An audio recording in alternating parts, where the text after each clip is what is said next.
So today is February 23rd, and I have the pleasure to interview Mary Valentine about the 15 landscape paintings that she donated to St. Paul's College. Hi Mary, it's great to be with you today. Hi, this is great. Yeah. Oh. I was wondering if you could begin talking about what draws you to landscape as a subject. I don't really know, except that something clicks. I see something and I want to paint it. And it's usually shapes and forms and color and a mood. I know that I've spent a lot of time walking around, and I finally settle on something that looks like I would want to do it. And it could be something at my feet or something in the distance. And I've had many happy hours just sitting outside by myself, working on a piece. I've done a lot of work in pastel outdoors because it's much easier to carry, and it doesn't rub off on your clothes like wet paint would. I know these landscapes are in places all across Canada, the North, Newfoundland, Manitoba. Yes. Are there any favorite spots that you have, perhaps? Recently I've really enjoyed Newfoundland. It's rugged and it's quaint at the same time and colorful, and a nice combination of being reasonably comfortable in where you stay and comfortable in working outside too. But I have stayed in much more uncomfortable places which are fabulous to paint. So, yeah, are you thinking about the North now? Maybe? The North, yes, yeah. Was challenging. I was younger when I was doing it, but still, it was less than 15 years ago. I was sleeping in the back of a truck up in the Yukon in Alaska. So, wow, even that recent? Yes. Oh, that's amazing. Because I read in the wonderful book that Pat Bovey put together on your life, that at one point when you turned 50, you had kind of cashed in everything and just decided to go for it. Yes. And you went up north. You hitchhiked at one point. Yes. Yeah. Well, up north you hitchhike on planes more than you do because the roads don't connect to anything. They're roads around the town or the village.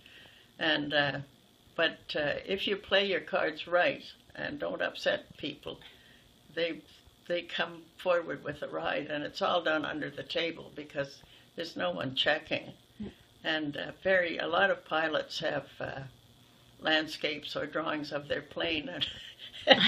Oh, right, a barter system. A barter system, yes. So obviously it's important for you to be in the location when you're painting. It always has. Yeah. I mean, lately I've had to work from pastels that I did 30 years ago, which I hadn't realized at the time would be a good resource for painting, working from them as sketches. And I'm amazed at how much the whole thing comes back to me. It's in my head. In some lobe of my brain, all these visual things are still there. Yeah. And I can rework them probably with a different kind of insight that I had sitting in the grass with the mosquitoes working on me. You know. Can you talk a bit more about the process you went through when you set up in the bush to do some of these landscapes? Yes, well, it got better and better. When I first went north, I took a box of 20 canvases, sort of nested in a box, and my paints and my pastels in a tackle box, and a couple of pieces of masonite with elastic bands that held them together with paper in between them, and a backpack and an aluminum folding easel and a foam rubber to sit on, and like endless bits of supplies. And then I realized that it's really hard to work outside any distance from where you're staying with a wet canvas because it's windy and bugs would get embedded in the wet paint and so on. So more texture than you bargained for. More texture, yeah. So I would save that for when the weather was down and I would work inside with it. But working outside, the pastel worked well because basically it works very much like oil does. I mean, it's not a transparent medium. And you sort of work from a medium tone to light and to dark, and it translates well into oil. So was it oil pastel you used or chalk? No, soft pastel. Soft pastel. Yes. Yeah. And then you would do smaller versions, and then would you I go do, back? Yes. And build them up to larger works Yes. where you were staying, or would you do it when you came back to when Winnipeg? I came home. I would just keep firing them off, sometimes 2 a day. Yeah. And come home with a big selection of work. Mm-hmm. A lot of them I framed, the good ones, because they had a kind of spontaneity about them that you wouldn't get over a studio piece. Yeah. And they were in impossible places, not places you could set up a large canvas and work day after day on. And then the immediacy too. I mean, you would capture the light, in that way much better, I would think. Yeah.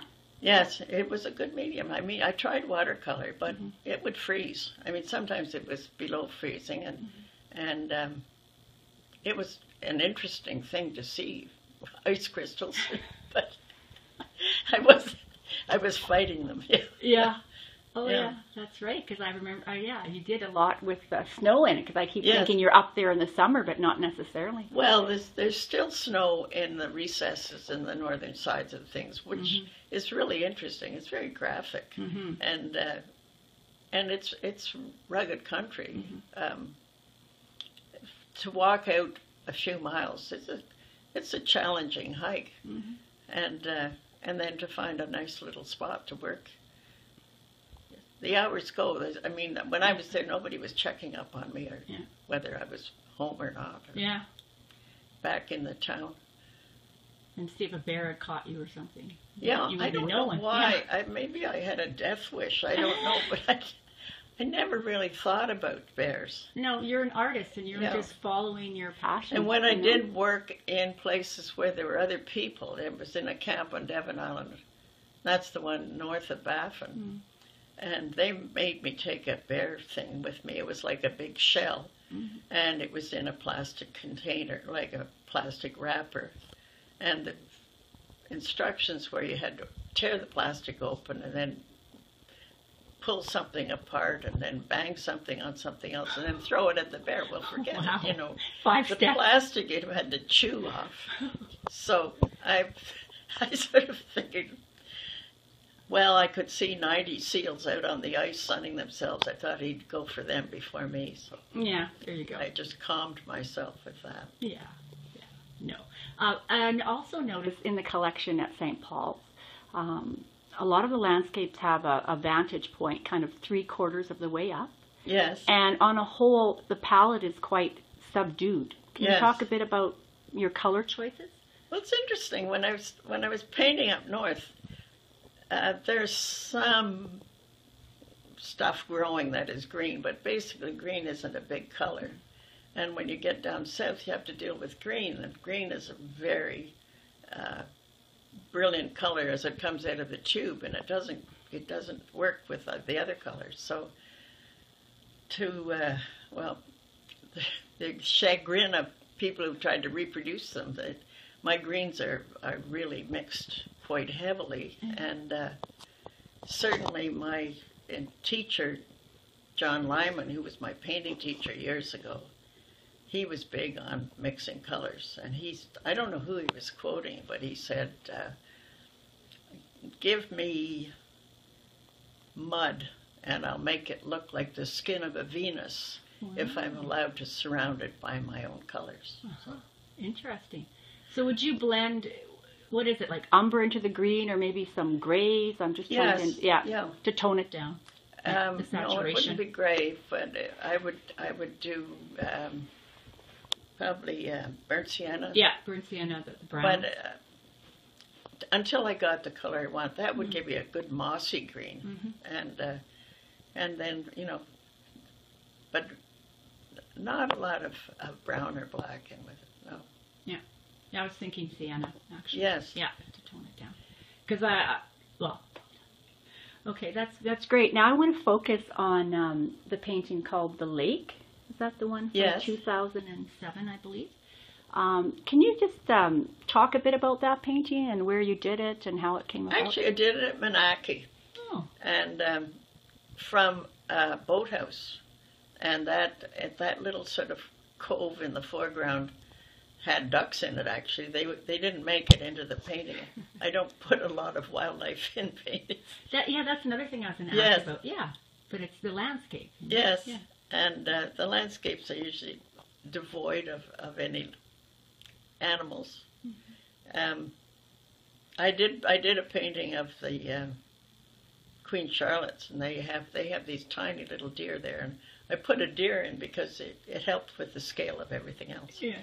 But no, so that piece of the lake, I've seen people react to it, and it is because they feel they've been there, and it's a place that I guess the isolation and the peacefulness of it is evocative, and they have, whether it's their lake or a lake they've been to somewhere else, it's a kind of iconic lake, and it's interesting to me. Every so often I do something like that and hit people where they're tender, you know.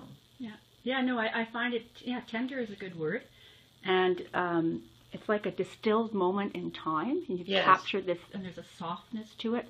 And yeah, you bring the viewer in, because I feel like I'm standing right there at the edge of the lake, gazing at it. Right? Yes.